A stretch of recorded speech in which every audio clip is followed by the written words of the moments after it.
Vážení spoluobčania, zdieľam s vami malý postreh v kauze okolo najväčšieho hackerského útoku v dejinách Slovenska. Ide o útok na kataster, aspoň podľa vyjadrenia pána Tarabu na Facebooku. Z médií aj od Fica a Blahu sme sa dozvedeli, že ide o podobný útok, ako kedysi Zelenského Ukrajinci páchali proti Rusku.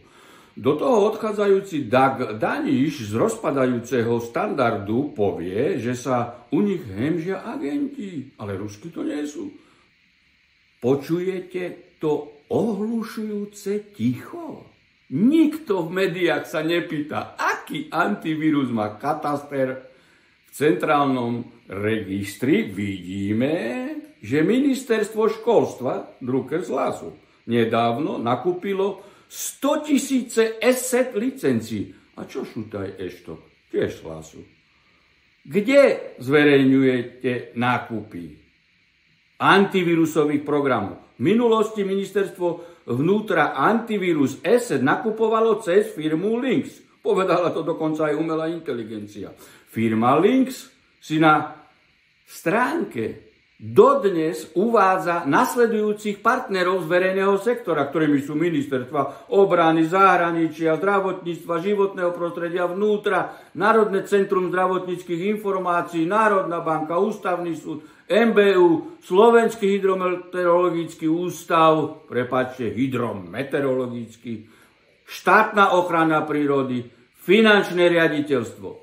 Netreba zabudnúť, že antivírusové programy majú prístup do všetkých dát počítači a na servery. Ako štát vyhodnocuje toto riziko? Ako vyhodnocuje napríklad riziko pri firme ESET, ktorá bola na web stránke ministerstva zahraničia Ruska označená ako americkí agenti? Ak sú takmer všetky ministerstvá chránené týmto antivírusovým programom, znamená to, že cudzie mocnosti môžu mať prístup do všetkých našich slovenských dát. Netreba zabúdať aj na medializované informácie, že majitelia ESETu v kauze Carlton údajne prelomili software obchodného registra Corvin. V tomto kontexte už existuje minimálne jedno pravoplatné súdne rozhodnutie. Pritom sa ani neodvolali.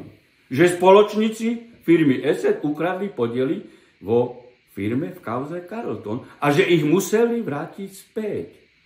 ESETákmi poškodený Mikurčík ešte v máji v roku 2020 informoval osobne následne i písomne predsedu Branno-bezpečnostného výboru parlamentu Krupu, že ESET je v štátnej správe hrozba.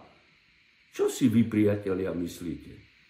Môže slovenské záujmy chrániť firma, ktorá je podozrivá z agentstva v prospech kohokoľvek, alebo ktorej partneri sú podozriví z nekalých obchodných praktík, alebo ich spoluvlastníci priamo financujú a podporujú progresívno-liberálne strany a médiá. To si Fico dáva trojského koňa do svojich systémov, do svojej kuchyne, vedome alebo zámerne. Ja sa iba pýtam, aby náhodou nebolo neskoro.